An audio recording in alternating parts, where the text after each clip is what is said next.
大家好，我是夏妈。厚切酸奶是夏天一定要吃的甜品。今天我们自己在家做3种口味，冰爽好吃。准备新鲜草莓，淘洗干净，切成小块，倒入一半，加入老酸奶、淡奶油、白糖调味，用破壁机按果汁键搅打成奶糊。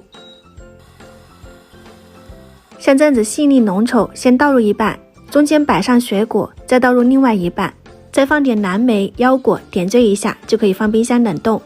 凤梨1个，我们对半切开，去皮切块，倒进破壁机，加入老酸奶、奶酪、白糖调味，按奶昔键搅打。凤梨味也是一样，放上水果、坚果干，点缀就可以去冷冻。最后一个口味，这个牛油果的大家一定要试一下。去核后切成片，放进去以后倒入酸奶、奶酪、白糖，同样是给它搅打至细腻，这个质地就更加浓稠了。中间同样覆盖一些牛油果片，再覆盖一层奶昔，用饼干、碧根果点缀一下。冷冻6个小时的3瓶水果味厚切酸奶就搞定啦！大大的一块奶砖，真的超过瘾。